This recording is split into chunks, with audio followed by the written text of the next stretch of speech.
Hello everyone, greetings. How are we doing? It's time to connect with Caroline again, and I just have a few things to share with you all today. I want to talk today about the corona effect on African cultural practices, and I'm going to be specific here because I want my focus to be particularly on social distancing. This is a topic that is very personal to me because of my upbringing. Oh my goodness, when this pandemic started, and the media and different countries started talking about social distancing. Oh my goodness, the first thing that came to my mind was my people, because it just reminded me of back in the days when I was growing up as a child, how we used to live a community-based kind of lifestyle, whereby in a household you can have up to about, I'm not joking, up to about 15 people living under the same roof. And when I say 15, there are times that, I remember seeing families of almost this number of people under the same roof with just about a 2-bedroom apartment. And it's amazing how at night they have to share this small space, everybody together. I personally, I used to share a bed with my siblings. It's just overwhelming how when we start talking about social distancing, I just imagine how this is going to play out in my hometown. I'm basing it in my hometown because at least I can speak for that. It's an experience that I lived. And when I think of those days, how we used to share meals together, oh my God. Sakwe Terence Mokube, you can attest to this.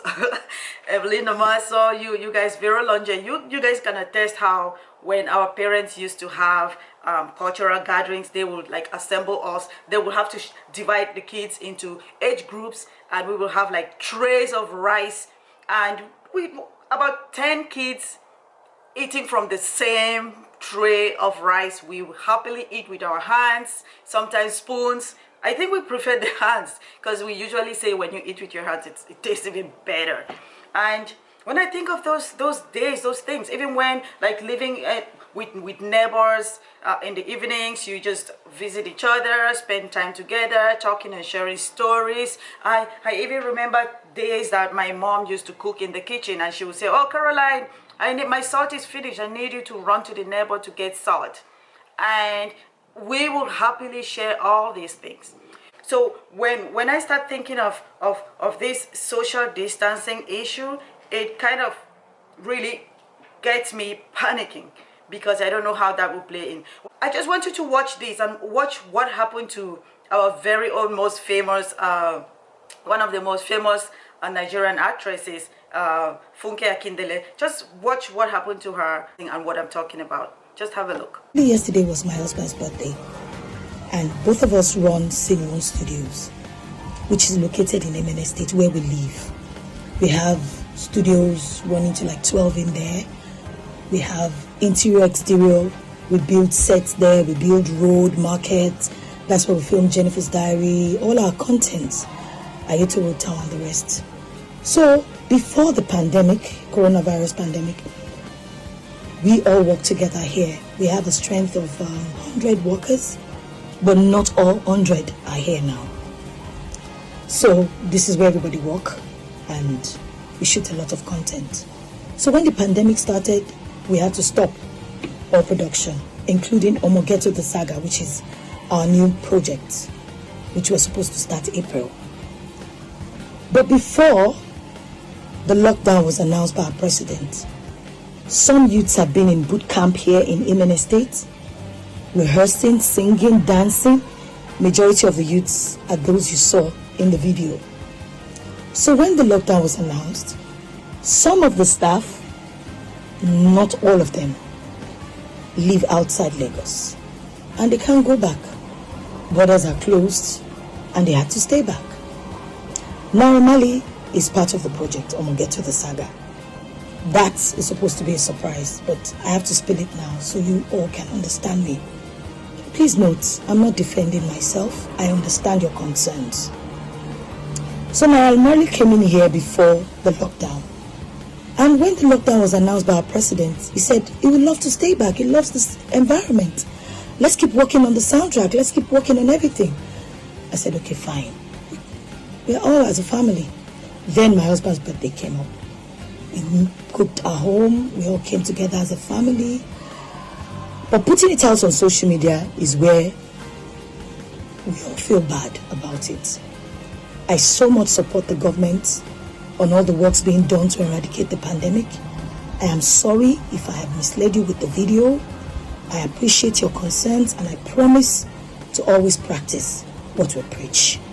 Note please guys, everybody in that video have been in Amen Estate some months before, weeks before, days before the lockdown. I said some months before, weeks before, and some days before the lockdown. Nobody came from their houses to party with us. No, we're all residing in Amen. So you see what I'm saying? It's so easy for us to live in the same space with so many people at the same time, and it's the reason why I'm saying this today is because I find it so difficult to understand why where I am today people do not seem to really grasp this concept of social distancing. I mean, the other day I shared a story about this girl who really was tired of staying indoors and wanted to visit her friend, and she got caught by the police walking down the street and was given a ticket of $800. So laws keep us indoors. If not those laws, then maybe we will be tempted to go out there. But hello people, why can't we think of the fact that this virus is not just about us? We're not just protecting ourselves, we're protecting the community as well. So we need to maintain social distancing because we have the option. We live in a society where there's space, few people share the same space, 2, 3 in a household here, and so we have that option to maintain this social distancing and avoid the spread of this virus. My people don't have that. A lot of families sharing this space, I worry for them. So this is really a big challenge. It's not like here that we keep stuff at home, we buy in bulk. There it's like you have to do your shopping on a regular basis, and that forces people to go outside every single day sometimes to get stuff. You eat from hand to mouth. Some families go through that, hand to mouth, meaning they will have to go to the shop every single day to grab something to eat because they just want to get through that day, and when the next day comes they figure out how it's going to be. And I just pray that this virus, it doesn't escalate in that area. I just hope that it doesn't, because it's going to be a disaster. So let's keep positive, because we have that ability to maintain this social distancing and avoid spreading, and some people honestly do not have that option. So people, let us maintain all these laws that the Ministry of Health, they're giving us all these updates every day, and ensure that we all beat this. Because you know what, the ultimate goal of all of this is that we must beat COVID-19. Thank you all for watching, and remain safe.